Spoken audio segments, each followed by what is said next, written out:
As we break into this next section, we're going to do a quick review of some properties of exponents. So for the purposes of what we're doing in here, we are going to use b to represent the base of an exponential. We are going to make a couple of assumptions about our base. Our base is going to be greater than 0, so a positive number, and also the base is going to not be equal to 1. Otherwise, most of these become pretty trivial to talk about. So first property of exponents that we're going to talk about. If I take a base and I raise it to the 0 power, this is always going to be equal to 1. There is a proof for this, and we can get into that a little bit later on. The second one is that any base raised to the first power is simply equal to itself. Hopefully these two are pretty straightforward, and we've seen these before. Other properties of exponents. If I have two bases that are being multiplied, B for base, literally just said that. Come on, man, where's your head at? If I take the same base and I multiply it by itself, and they're raised to two different powers, then we can simplify this by adding these two powers together. This one says multiply b by itself a total of m times. This one says multiply b by itself a total of n times. So when we multiply those together, we'll be multiplying b by itself a total of m plus n times. Another property of exponents that works very similarly. If I take a base and I raise it to a power, and I take that same base and I raise it to another power, and I divide these, then I can subtract these exponents.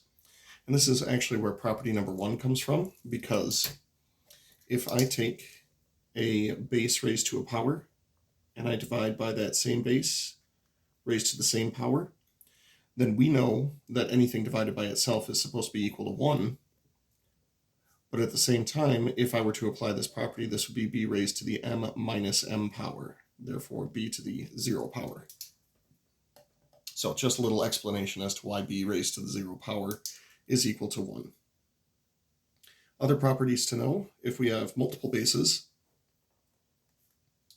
for example, if we have two bases being multiplied together that's then raised to a power, then we have what's known as the distributive property for exponents. We can distribute the exponent to the product of those two bases. So that's a raised to the m power times b raised to the m power.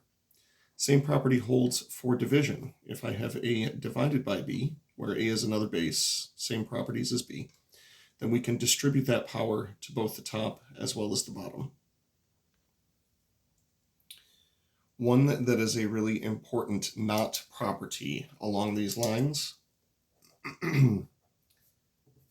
is that this property does not work with addition or subtraction. This is not equal to a raised to the m power plus or minus b raised to the m power. This does not work with addition or subtraction. It does, however, work with multiplication and division.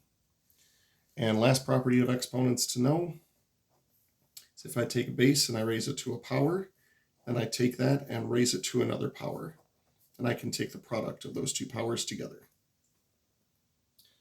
So some situations where some of these properties could potentially come in handy. If I asked you, for example, to simplify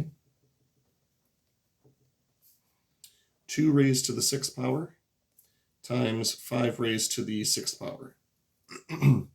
I wouldn't necessarily want you to do this according to the order of operations, because we don't all necessarily know off the top of our heads that 2 raised to the 6th power is 64, and that 5 raised to the 6th power is 15,625.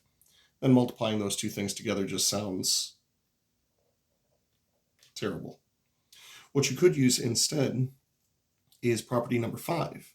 Since both of these bases are being raised to the same power, I can turn it from this expression into this expression and make my product a little bit easier. So then we'd have 2 times 5, then raised to the 6th power.